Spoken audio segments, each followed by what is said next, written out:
Welcome to this explainer. Today we're diving into something really special. We are looking at one of the most famous and visually striking pieces of Catholic devotion out there. We are going to decode the Infant Jesus of Prague. Now, this isn't just a statue, it's a literal masterpiece of theology captured in wood, wax, and fabric. There is way more going on here than meets the eye, so let's get right into it.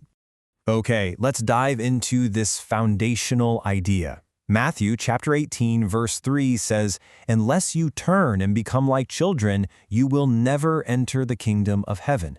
I want you to keep this specific verse right at the forefront of your mind as we go. It's absolutely crucial. It's basically the master key to unlocking all the incredible imagery we're about to explore today.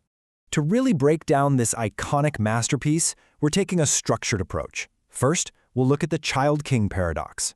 Then, we'll decode the holy symbols, explore the history and royal traditions, and wrap up with the timeless lessons for today. All right, starting off with Section 1, the child-king paradox. Whenever you look at this devotion, there's an immediate, striking visual contradiction that just jumps right out at you. Think about the profound humility of the Incarnation. We're talking about the eternal Son of God choosing to enter the world as a tiny, utterly dependent baby. But then, look at how he's dressed. We've got a massive, towering crown and incredibly rich royal garments. So this isn't just your standard sentimental image of a cute childhood. It's a total paradox. It beautifully mashes together the absolute lowliness of an infant with the supreme cosmic kingship of Christ, two massive, seemingly opposite realities fused perfectly into one figure.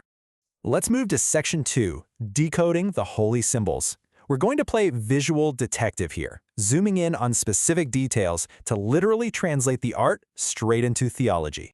Now, what's really interesting is how this breaks down symbols of absolute power. Take the crown, for instance. He didn't have to earn this later in life. It proclaims his eternal kingship right out of the gate. Then you have those beautifully decorated royal robes. They create this stark contrast with his tiny size, radiating immense dignity and majesty. And finally, check out his posture. He's not laying down in a manger. He's standing completely upright, composed, and practically exuding authority. These three symbols boldly assert that this helpless-looking little child is actually the Lord of all creation.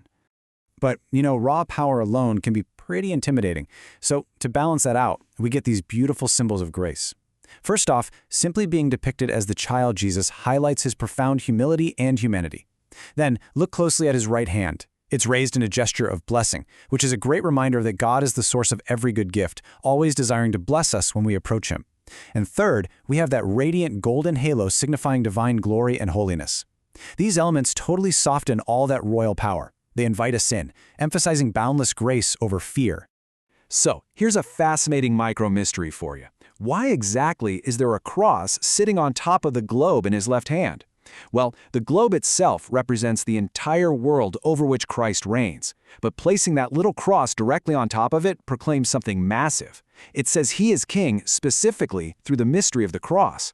It's a direct visual link connecting the sweet baby in Bethlehem straight to the Savior of humanity. It visually proves that the Nativity and the Passion literally cannot be separated. And this brilliantly illustrates the true genius of the whole devotion. It weaves childhood, humility, kingship, blessing, and salvation into one perfectly unified vision. Every single clue we just decoded works together for one singular purpose: to invite complete, unwavering trust. Which brings us to Section 3, history and royal traditions. Let's pivot from the theology of the art to its actual historical footprint. Where did this actually come from? The origin stems straight out of the Spanish Carmelite tradition. It traveled all the way across Europe to Prague in the early 17th century, where it was gifted to the Carmelite friars at the famously named Church of Our Lady Victorious. And it didn't just sit quietly on a shelf. Devotion exploded. It became world famous for the profound graces people received when they placed their prayer and trust in the child Jesus. And here's one of the coolest, most dynamic traditions attached to it: the changing vestments. The figure literally has a massive, beautiful wardrobe. These rich garments are swapped out throughout the year to perfectly match the church's liturgical seasons and specific feast days. So it's not just an artifact frozen in the 17th century, it's a living visual connection tied directly into the active day-to-day worship of the church. It changes with the seasons. Now for Section 4, timeless lessons for today. We've done the history, we've decoded the art, but let's shift our focus to right now, to the direct, practical applications for our modern lives. So the crucial point is, how do we apply this today? Let's walk through it. First, Christ is king, and his kingdom totally exceeds earthly power, no matter how chaotic our world gets. Second, in our fiercely independent culture, trusting God and depending on him isn't weakness, it's deep faith. Third, humility. Embracing lowliness opens our hearts up to grace. Fourth, confidence. Because he voluntarily came so close to humanity, we can approach him without hesitation. And finally, the cross. The one born in Bethlehem is the exact same Christ who redeems us. Let's bring this right into our daily mindset. This hits on a super relatable human struggle. We all love to be in control, right? But this image teaches us to completely abandon the illusion that we need to control everything. Think about it. You have this small child holding the entire globe in his hand.